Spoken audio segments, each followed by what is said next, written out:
Here, the world feels impossibly wide.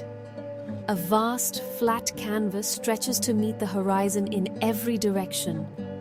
The green is not just a single color, but 100 shades, from the deep emerald of wet pasture to the pale lime of new shoots reaching for the light.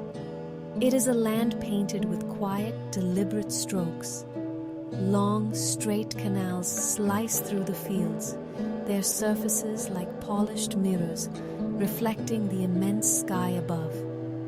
The silence is profound, broken only by the gentle sigh of the wind as it combs through the tall reeds that line the waterways, a sound that has echoed here for centuries. It is a landscape that breathes slowly, calmly. The sky is a drama in itself. It is seldom empty. Great cathedrals of cloud drift slowly across the blue expanse, their shadows gliding over the fields below like silent ships. Sometimes they gather, heavy and grey, promising rain that will nourish this thirsty land. Then, shafts of golden light break through, illuminating a distant farmhouse or a solitary tree, turning a simple scene into something sacred. The light here is special, a soft, diffused glow that has captivated artists for generations. It transforms the ordinary, making the water glitter and the leaves of the poplars tremble with silver. It is a world of subtle, shifting beauty. Everywhere you look, there is water. It is the lifeblood of this place, defining its shape and character. It lies still in the ditches, flows patiently in the canals, and laps gently against the shores of wide, shallow lakes. The water is a constant presence, a quiet companion to the rain. It carries the reflection of the sky, the trees, and the stoic windmills that stand guard along its banks. To stand here is to feel a sense of profound peace, a connection to the elemental forces of earth, water, and air. This is a place that invites you to stand still, to watch, and to listen. This is a landscape built on patience. It was not given, but made. Each field, each waterway speaks of a long and intimate relationship between people and their environment. The straight lines and geometric patterns in its skies upon the land are symbols of a careful and enduring partnership. It is a testament to the idea that with persistence, the world can be shaped, not by force, but by understanding.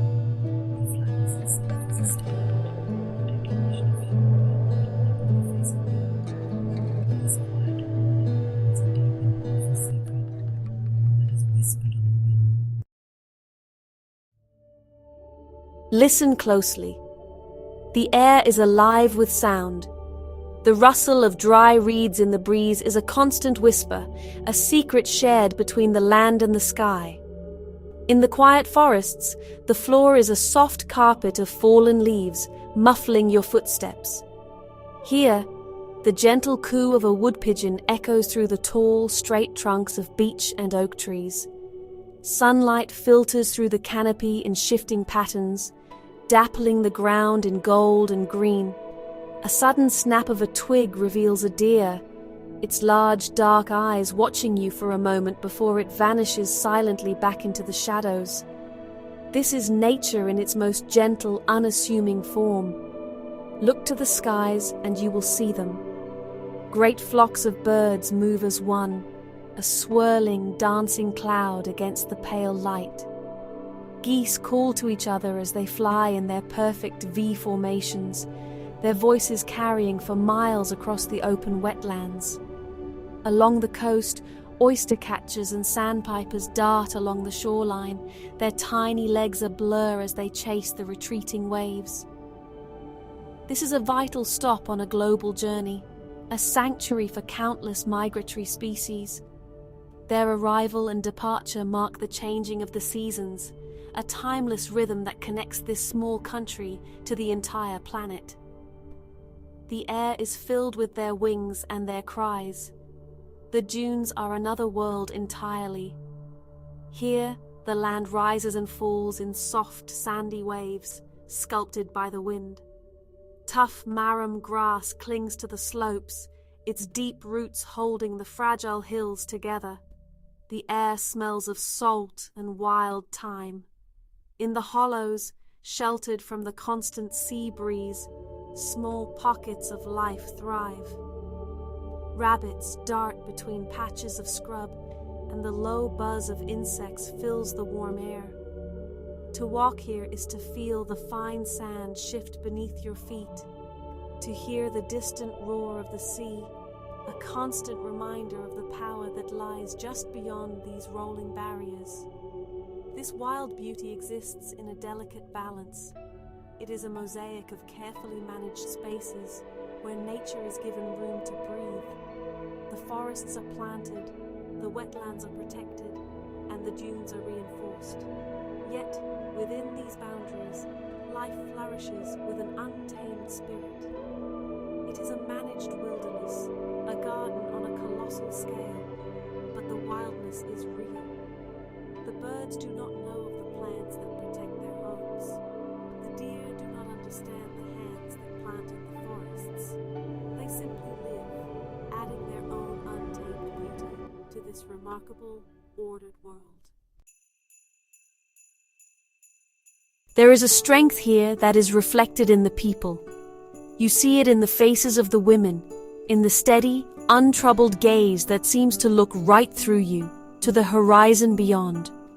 They move with a quiet confidence, whether cycling along a canal path with groceries balanced perfectly on their racks, or tending to flowers in a small, immaculately kept garden. Their beauty is not fragile or fleeting. It is wholesome and resilient, like the land itself. It is a beauty born of fresh air and open skies, a reflection of the clear, soft light that illuminates this country. They are the keepers of tradition, the threads that weave the past into the fabric of daily life. In small villages, you might still see them in traditional dress, the intricate lace caps and dark, sturdy fabrics, a living link to generations gone by. They carry this history, not as a burden, but with a simple, unassuming pride. Their hands, often busy with knitting or preparing food, are skilled and patient. They are the heart of the home, the center of a world that values comfort, family, and the simple pleasures of a life lived well and without pretense. This strength is not loud or boastful. It is a quiet, enduring resilience, forged by a history of living in a place that demands constant vigilance. It is the strength of the willow, which bends in the storm but does not break. You can see it in the way a mother teaches her child to ride a bicycle, her hand steady on the seat, offering support but knowing when to let go. It is a practical, down-to-earth fortitude, a belief that challenges are to be met with skill and patience, not with fear or despair. It is a spirit as essential to this land as the dikes themselves. They embody a unique charm, a blend of practicality and grace. A woman might effortlessly navigate the bustling streets of a city on her bicycle, a bouquet of bright tulips peeking out from her basket, her scarf fluttering in the wind. There is an elegance in the simplicity, a harmony between human and environment. They are not separate from the landscape. They are a part of it, as natural and essential as the canals and the rivers. They are the living expression of this country's soul, strong, beautiful, and deeply connected to the world around them. To understand this place, you must understand a simple, astonishing fact. Much of it should not be here. A significant portion of this country lies below the level of the sea. It is a land stolen, piece by piece, from the relentless grip of the water. It is an act of creation on a scale that is, honestly, difficult to comprehend. For centuries, the people here have been engaged in a monumental project, not just to build a nation, but to build the very ground beneath their feet. This is not a country that was discovered. It is a country that was imagined and then made real. The story begins with the windmill. These iconic structures are not just charming relics of a bygone era. They were once powerful engines, the heart of the reclamation process. With their great sails turning in the constant wind, they powered pumps that lifted water, inch by inch, from the lakes and marshes. They moved the water from one level to another, pushing it steadily towards the sea. It was a slow, laborious process, a battle fought by generations. The creak and groan of the wooden gears was the sound of land being born, the rhythm of a nation's creation. Once a lake was drained, a new world was revealed. The rich, fertile clay on the former seabed, known as a polder, became some of the most productive farmland imaginable. But this new land was precious and vulnerable. To protect it, massive earthen walls were built. The dikes. These are not mere embankments. They are colossal structures, broad and high, that form a continuous line of defense against the ever-present threat of the sea and rivers. They are the ramparts of this kingdom, the silent guardians that keep the water at bay. Driving across this country is a strange and wonderful experience. You are often driving on a road that is higher than the houses and fields beside you. You look down on rooftops, on grazing cattle, on life unfolding in a world that exists in a shallow bowl. The canals and ditches that crisscross the landscape are not just for drainage or transport. They are part of a complex and sophisticated water management system. Every drop of water is controlled, its level precisely regulated. It is a triumph of engineering, a man-made ecosystem operating in perfect, delicate balance. But this balance is fragile. The victory over the water is never final. The sea is a patient and powerful adversary. It is always there, pressing against the dikes, testing for any weakness. The rivers, swollen by rain from distant lands, push against the defenses from within. The land itself, once seabed, continues to sink, a slow and imperceptible subsidence that makes the threat ever more real.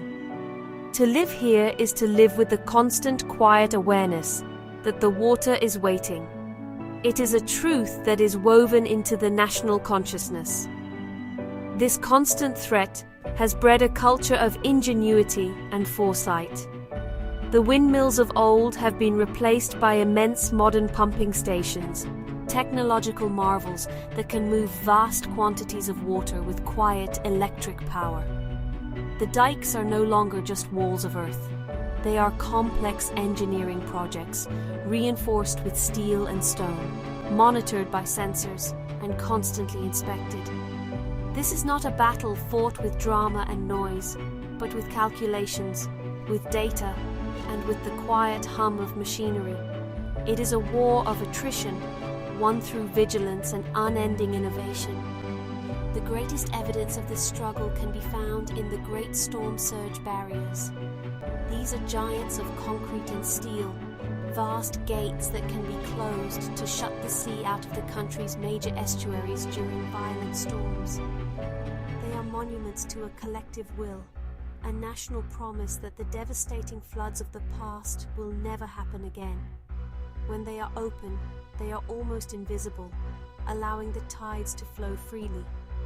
But when the storm comes, they rise to the occasion, a final, formidable line of defense against the fury of the ocean. They represent a mastery of nature that is both awe-inspiring and, honestly, deeply humbling. Yet, for all this technological might, the people here know that they are not truly in control. They are partners with nature, not its masters. They have learned its rhythms, respected its power, and adapted to its demands. They have worked with the water, not just against it. This relationship is a delicate dance, a constant negotiation between human ambition and the elemental forces of the planet. The quiet suspense lies in this dance. The land is safe today, and it will be safe tomorrow. But the battle is never over. The water always waits. And so we are left with a sense of wonder. To stand on a dike with the sea on one side and the low-lying fields on the other is to stand on the border between two worlds. It is to feel the wind that once powered the windmills and now threatens the coast. It is to see the water that gives life and also holds the power to take it away. This is a place that should not exist. By all the laws of nature, it should be a windswept estuary, a shallow sea. But it is not. It is a thriving, vibrant country filled with beauty and life. This impossible kingdom is a testament to the human spirit. It speaks of a courage that is not about grand gestures, but about the quiet determination to build a future, day by day, generation by generation. It is a story of community, of people working together against a common threat, knowing that their survival depends on mutual trust and shared effort. The intricate network of canals, dikes, and pumps is more than just infrastructure. It is the physical manifestation of a social contract, a commitment to protect one another. The result is a landscape of breathtaking, ordered beauty. The geometric patterns of the polders, the straight lines of the canals, the vibrant blocks of color in the flower fields. It is all a form of art, drawn on the largest canvas imaginable. It is a place where human design and natural beauty have merged to create something entirely new, something unique in all the world. The wildness of the birds and the dunes exists alongside the precision of the engineers, each making the other more remarkable. It is a harmony of opposites, a paradox made real. In the end, what one feels here is a profound respect. Respect for the power of nature, which is never underestimated, and respect for the ingenuity and resilience of the people who have chosen to make their home in this precarious place. They have taken a land that was hostile and unforgiving, and have, with skill and patience, transformed it into a sanctuary. They have built a world in defiance of logic, a kingdom held together by will and wire, by earth and expertise. And in doing so, they have shown that even in the face of overwhelming odds, it is possible for humanity not just to survive, but to create a place of extraordinary peace and beauty.